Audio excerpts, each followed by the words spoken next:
किराम किस तरह दीन के लिए और किस तरह दीन की सरबुलंदी के लिए अपनी दौलतों को कुर्बान किया करते थे, अपनी मालो दौलत को दीन के लिए खर्च किया करते थे।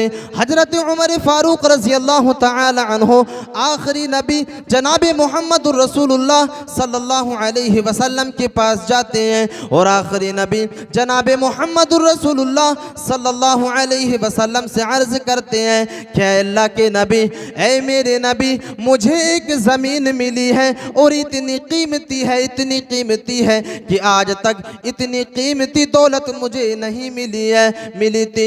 अल्लाह के नबी आप हुक्म फरमाए, ऐ मेरे नबी आप हुक्म सादिर करें, मैं इस ज़मीन को क्या करूं। आखिरी नबी जनाब मोहम्मद रसूलुल्लाह सल्लल्लाहु अलैहि वसल्लम हजरत उमर फारूक रज़ी अल्लाह तआला अन्हु को हुक्म देते हैं कि ऐ उमर, अगर तुम चाहते हो तो अपने इस ज़मीन की जायदाद को यानी असल जायदाद को अपने सामने रख लो और उस चीज़ को जो है उसकी जो नफ़ा है उस चीज़ को तुम अल्लाह तबारक व तआला की राह में सदका कर दो। ऐ उमर, अगर तुम चाहते हो तो इसकी जो है जायदाद को असल जायदाद को अपने सामने रख लो और इससे जो नफ़ा हो तुम उस नफ़ा को अल्लाह तबारक व तआला के लिए जो है सदका कर दो।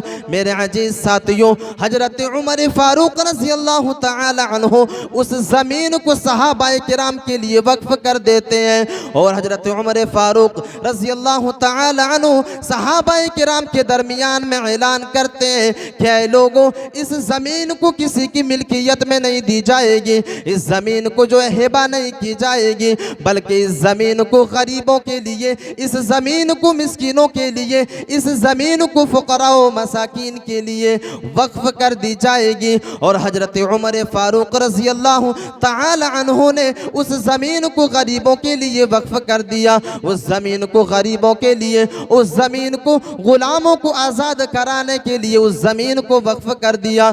मेरे अजीज साथियों, ये सहाबाए किराम की कुर्बानियाँ हैं जिन कुर्बानियों के बाद आज ये दीन हम तक पहुँची है। हम तो ये समझते हैं कि ये दीन जो हम तक पहुँची है बस यूँ ही पहुँच गई है। ऐ नौजवानों, ऐ समाज और मुआशरे के मुसलमानों, ये सहाबाए किराम की कुर्बानियाँ हैं जिन कुर्बानियों के बाद ये दीन हम तक पहुँची है, जिन कुर्बानियों के बाद आज ये दीन हम तक पहुँची है, जिस दीन की कदर कीमत आज हमारे पास नहीं है। मेरे अजीज साथियों, ये सहाबाए किराम की ज़िंदगियाँ हुआ करती थी जो अपने ज़िंदगियों के अंदर जब दीन के लिए किसी चीज़ की कुर्बानी देने की बारी आती तो सहाबाए किराम बढ़ चढ़ करके उसमें ताउन किया करते थे। इसी तरह हजरत उस्मान गनी रज़ी अल्लाह तआला अन्हु के बारे में हदीस के अंदर आता है कि एक मरतबा हजरत अब्दुर्रहमान बिन समुरा रज़ी अल्लाह तआला अन्हु बयान करते हैं कि आखिरी नबी जनाब मोहम्मद रसूलुल्लाह सल्लल्लाहु अलैहि वसल्लम एक जंग की तैयारी कर रहे थे, एक जंग की तैयारी कर रहे थे। इतने में हजरत उस्मान गनी रज़ी अल्लाह तआला अन्हु तशरीफ़ लाते हैं और अपने दामन में और अपने आस्तीन में 1000 दीनार को छुपा करके लाते हैं और आखिरी नबी जनाब मोहम्मद रसूलुल्लाह सल्लल्लाहु अलैहि वसल्लम के झोली में डाल देते हैं। मेरे अजीज साथियों, रावी ये हदीस बयान करते हैं कि आखिरी नबी जनाब मोहम्मद रसूलुल्लाह सल्लल्लाहु अलैहि वसल्लम को हमने देखा, मैंने देखा कि उस झोली के अंदर उस दिरहम को उलट पलट रहे थे और हजरत मोहम्मद सल्लल्लाहु अलैहि वसल्लम हजरत उस्मान गनी रज़ी अल्लाह तआला अन्हु के बारे में क्या कह रहे थे, मा ज़र्रा उस्मान मा अमिला बअदल यौम। ऐ लोगों, आज के बाद अगर उस्मान गनी कोई भी अमल कर ले, कोई भी अमल कर ले, उसे कोई अमल नुकसान नहीं पहुँचाएंगे। मेरे अजीज साथियों, ये सहाबाए किराम की ज़िंदगियाँ हुआ करती थी। जंग के लिए जब सहाबाए किराम से मुतालबा किया जाता था, जब अल्लाह तबारक व तआला और जब अल्लाह तबारक व तआला की दीन के लिए और हक और बातिल में लड़ाई की नौबत आती थी, जिहाद की नौबत आती थी, जब माल और दौलत की ज़रूरत पड़ा करते थे तो सहाबाए किराम के सामने जब आखिरी नबी जो है मुतालबा किया करते थे तो सहाबाए किराम बढ़ चढ़ कर के ताउन किया करते थे और अपने माल की कुर्बानी दिया करते थे और अपने वक्त की भी कुर्बानी दिया करते थे, अपने जान की भी कुर्बानी दिया करते थे। जिस तरह उस्मान गनी रज़ी अल्लाह तआला अन्हु 1000 दिनार दे करके आखिरी नबी जनाब मुहम्मदुर रसूलुल्लाह सल्लल्लाहु अलैहि वसल्लम के बाजू को मजबूत कर रहे हैं। मेरे अजीज साथियों, आज हमारे समाज और मुआशरे के अंदर इसी चीज़ की ज़रूरत है। दीन के लिए जब हमसे उलमाए किराम किसी चीज़ का मुतालबा करें तो हम बढ़ चढ़ कर के ताउन करने की कोशिश करें। ये तो अल्लाह तबारक व तआला की घर की तामीर के लिए हमसे मुतालबा किया जा रहा है। अगर हम इस घर के अंदर अपने माल और दौलत को लगाते हैं तो याद रखना इसका बदला हमें कल क़यामत के दिन मिलने वाला है और अल्लाह तबारक व तआला के यहाँ इसका एक बेहतरीन अजर हमें और आपको मिलने वाली है। मेरे अजीज साथियों, इसीलिए तो सहाबाए किराम दीन की सरबुलंदी के लिए अपने माल और दौलत को खपाया करते थे, अपने माल और दौलत को लगाया करते थे। इसीलिए तो सहाबाए किराम अपने माल और दौलत की कुर्बानी जो है अल्लाह तबारक व तआला की दीन के लिए पेश किया करते थे और आज उसी कुर्बानी का नतीजा है कि आज ये दीन हम तक पहुंची है। अगर सहाबाए किराम ने जिस तरह हम बखीली से काम लेते हैं, अगर हमारे तरह ही सहाबाए किराम ने बखीली से काम ली होती तो शायद ये दीन आज हम तक न पहुंची होती। मेरे अजीज साथियों, यही बखीली का नतीजा है कि आज हमारे समाज और मुआशरे के जो 10 साल के बच्चे हैं, 12 साल के बच्चे हैं, यही बखीली का नतीजा है कि उसे नमाज का तरीका मालूम नहीं है। यही बखीली का नतीजा है कि वो बच्चे कुरान को नाजरा नहीं पढ़ सकते। यही बखीली का नतीजा है कि आज हमारी घर की माएँ और बहनें पर्दा किसे कहती है जानती तक नहीं है। मेरे अजीज साथियों, यही बखीली का नतीजा है जब इदारे कायम किए जाते हैं, जब इदारे के अंदर ताउन करने की बारी आती है, जब दीनी तालीमात को फ़रोग़ देने की बारी आती है और उस वक्त जब हमसे दौलत का मुतालबा किया जाता है। मालो दौलत की ज़रूरत तो हर मिशन के अंदर पड़ती है और मिशन के अंदर जब तक हम अपनी कुर्बानियाँ नहीं पेश करेंगे वो मिशन आगे नहीं बढ़ सकती। यही वजह है कि आज हमारे समाज और मुआशरे के अंदर ढंग के इदारे नहीं है। यही वजह है कि आज समाज और मुआशरे के अंदर ऐसे मसाजिद नहीं है जिस मसाजिद से दीनी तालीम को जो है हमारे घर की माएँ और बहनें तक पहुँचाया जाए और हमारे घर की नौजवानों को सुधारने के लिए दुरूस कायम किए जाए और हर नमाज के बाद दर्स दिया जाए। मेरे अजीज साथियों, ये नतीजा अगर किसी चीज़ का है, किसी चीज़ की है तो वो बखीली का नतीजा है कि हमने इतना बुख्ल से काम लिया है कि हम एक ढंग के आलिम को अपने मस्जिद के अंदर नहीं रखते हैं। ये बखीली का नतीजा है। हम बखीली के अंदर इतने आगे निकल चुके हैं कि सही ढंग से हम अपने मस्जिद की तामीर भी नहीं कर सकते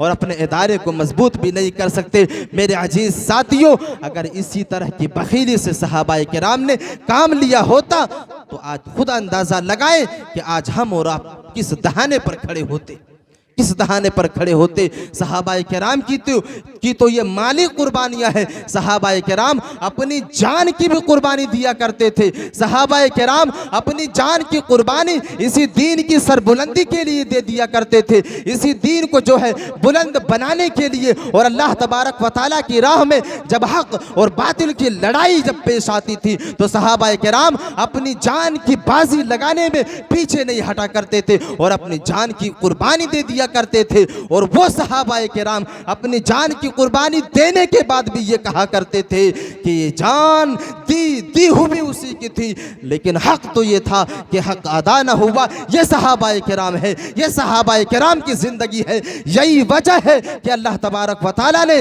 सहाबाए किराम के बारे में कुरान के अंदर ये मुस्दा सुनाया कि फ़इन आमनू बिमिस्लि मा आमनतुम बिही फ़क़द इहतदौ। ऐ लोगों, अगर तुम हिदायत याफ्ता होना चाहते हो, अगर तुम कामयाब होना चाहते हो, अगर तुम ये चाहते हो कि क़यामत के दिन तुम्हें कामयाबी मिल जाए, अगर तुम ये चाहते हो कि कल क़यामत के दिन तुम्हारे हाथों में जन्नत की सर्टिफिकेट दे दी जाए, तो तुम्हारा ईमान इसी सहाबाए किराम की तरह होनी चाहिए, इन्हीं सहाबाए किराम की तरह होनी चाहिए जिस तरह का ईमान सहाबाए किराम ने लेकर के आया। और सहाबाए किराम का ईमान ये है कि सहाबाए किराम के सामने जब आयत करीमा पेश की जाती तो सहाबाए किराम फौरन उस आयत करीमा के ऊपर अमल करते थे। आखिरी नबी जब कोई हुक्म सादिर करते थे तो सहाबाए किराम फौरन अपनी सर तस्लीम खम कर दिया करते थे और फौरन उसके ऊपर अमल करके दिखाया करते थे और उस चीज को अपने लिए ओढ़ना और बिछौना बना लिया करते थे। यही वजह है और यही वही आज हमारे लिए मशाले राह है। उसी सहाबाए किराम की जिंदगी हमारे लिए मशाले राह है कि हम उसी सहाबाए किराम की जिंदगी को अपनाएं जिस तरह के सहाबाए किराम ने कुरान और हदीस के ऊपर अमल किया। सहाबाए किराम ने आखिरी नबी को अपना पेशवा माना, अपना रहबर माना और मान करके आखिरी नबी की बातों पर लब्बैक कहा। और सहाबाए किराम ने अपनी दौलत की भी कुर्बानी दी और अपने जिस्मानी कुर्बानी भी पेश की और अपने जान की भी कुर्बानी दे दी, अपने वक्त की भी कुर्बानी दी। मेरे अजीज साथियों, आज जो है और आज का ये दौर, ये पुरफितन दौर, आज हमसे सहाबाए किराम की जिंदगियों के अंदर और उस दौर में जिन चीज़ों का मुतालबा सहाबाए किराम से किया, आखिरी नबी ने उस मुतालबे को पूरा किया। आज एक आलिम आपसे उन्हीं चीज़ों का मुतालबा कर रहा है जिन चीज़ों का मुतालबा आखिरी नबी ने सहाबाए किराम से किया था, क्योंकि जिन चीज़ों की ज़रूरत उस समाज के अंदर थी, जिन चीज़ों की ज़रूरत उस दौर के अंदर थी, उन्हीं चीज़ों की ज़रूरत आज के इस दौर के अंदर भी है। क्योंकि हमने अपने समाज और मुआशरे को लाइल्मी की उस अमीक गड्ढे के अंदर धकेल दिया है कि आज हमारा मुआशरा, जब तक हम अपने माल की कुर्बानी नहीं देंगे, जब तक हम आज के इस दौर में अपने वक्त की कुर्बानी नहीं देंगे,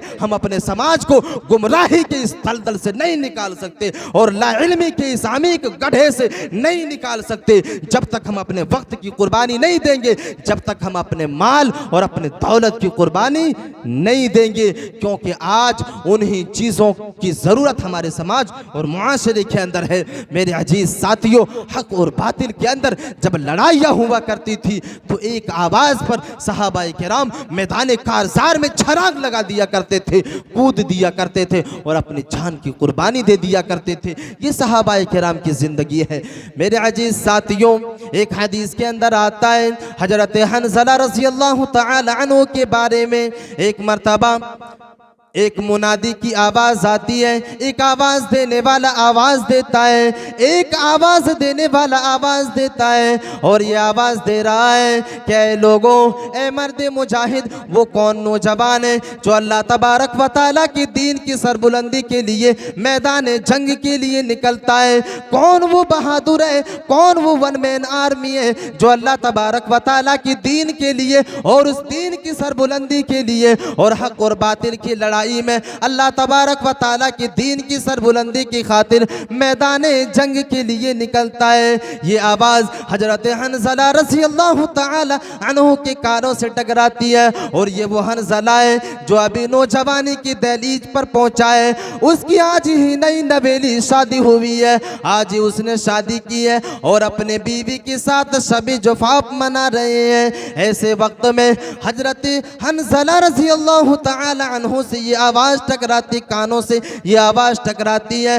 फौरन हजरत हनज़ला रज़ियल्लाहु तआला अन्हु बेदार हो जाते हैं और खड़े हो जाते हैं और अपने तलवार को अपने हाथों में लेते हैं। बीवी सवाल करती है, शोहर सरताज, आप इस वक्त कहाँ जा रहे हैं? ऐ मेरे शोहर सरताज, इस वक्त आप कहाँ जा रहे हैं? शोहर सरताज जवाब दे रहा है, हजरत हनज़ला रज़ियल्लाहु तआला अन्हु जवाब देते हैं, ऐ मेरी बीवी, क्या तूने नहीं सुनी?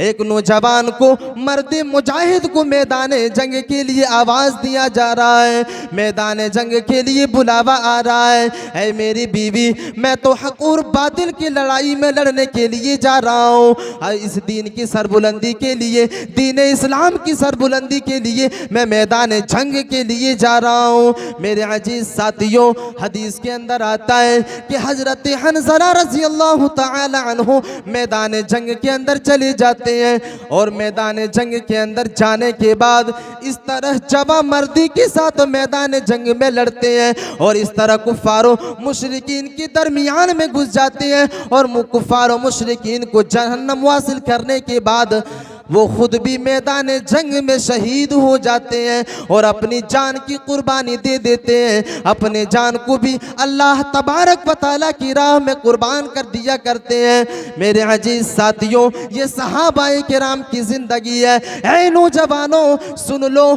ये वो नौजवानी है जिस जवानी के अंदर सहाबाए किराम अपने जान की कुर्बानी दे दिया करते थे। ऐ नौजवानों, आज हमारी ज़िंदगी किस चीज़ में कट रही है? सहाबाए किराम की ज़िंदगियों का आप मुताला करने की कोशिश करें। सहाबाए किराम की ज़िंदगियों के ऊपर तदब्बुर व तफक्कुर करने की कोशिश करें। सहाबाए किराम किस तरह अपनी ज़िंदगी को गुजारा करते थे और आज हम किन चीज़ों में अपनी ज़िंदगी को गुजार रहे हैं। मेरे अजीज़ साथियों, आज हमारे नौजवानों की हालत तो ये है, आज हमारे मुआशरे और समाज के नौजवानों की हालत तो ये है कि वो नौजवान हैं जिनको जो है तौहीद किस चिड़िए का नाम है ये तक पता नहीं है, तौहीद किस चीज़ का नाम है इसे मालूम ही नहीं है। मेरे अजीज साथियों, आज के मुआशरे और समाज के नौजवानों की ये हालत है। और एक सहाबाए किराम हुआ करते थे जो इस दीन के लिए और इस दीन की सरबुलंदी के लिए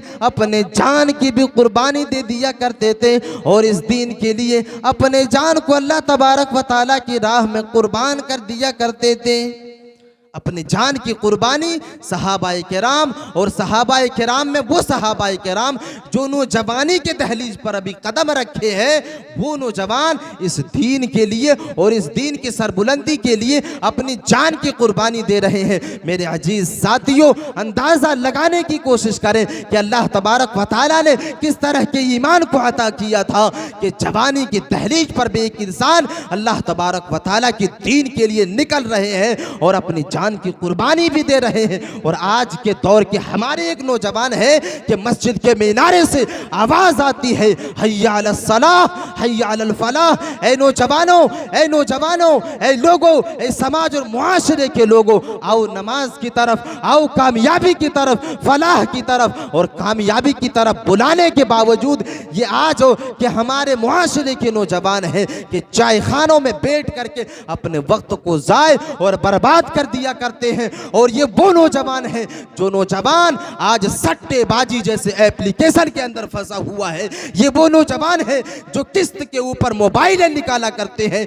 ये वो नौजवान है जो सूदी कारोबार किया करते हैं। आज हमारे समाज और मुआशरे की सबसे बड़ी फितनों में से आज का सबसे बड़ा फितना अगर हमारे समाज और मुआशरे की कह दी जाए तो आज का सबसे बड़ा फितना ये है कि हमारे मुआशरे के अंदर जो नौजवान है और अधेड़ किस्म के जो लोग हैं उनको आज सूदी कारोबार ने अपने चपेट में ले लिया है। और जिसका नतीजा है कि दिन ब दिन ये लोग दीन इस्लाम से दूर जा रहे हैं, दीनी तालीमात से दूर जा रहे हैं। मेरे अजीज साथियों, हमें और आपको इस तरह की चीज़ों से बचने की ज़रूरत है। सहाबाए किराम के ईमान को अल्लाह तबारक व तआला ने मेयार क्यों बनाया? अल्लाह तबारक व तआला ने इसीलिए बनाया कि उस दौर के अंदर ये सारी की सारी बुराइयां मौजूद थी। उस दौर के अंदर जुएबाजी मौजूद थी, उस दौर के अंदर सट्टेबाजी मौजूद थी, उस दौर के अंदर शिर्क की गिलाज़त मौजूद थी। और जब अल्लाह के नबी सल्लल्लाहु अलैहि वसल्लम ने उन चीज़ों के ताल्लुक से आयत करीमा पेश किया तो सहाबाए किराम ने फौरन उन आयत करीमा के ऊपर अमल किया और अमल करके दिखाया। उसके बाद उन सारी की सारी चीज़ों को छोड़ करके और एक अल्लाह तबारक व तआला के सामने सजदा कर दिया। मेरे अजीज साथियों, जब आप सरजमीन अरब का जो है मुताला करेंगे और उसकी तारीख को पढ़ने की कोशिश करेंगे तो आपको पता चलेगा कि जब अल्लाह तबारक व तआला ने आखिरी नबी जनाब मुहम्मदुर रसूलुल्लाह सल्लल्लाहु अलैहि वसल्लम को सरजमीन अरब की तरफ नबी बना करके भेजा, उस वक्त सरजमीन अरब के अंदर जुआबाजी आम थी, उस वक्त सट्टेबाजी आम थी। लोग इस तरह जुआ खेला करते थे कि अपने घर की सारी दौलतों को अपने सामने लेकर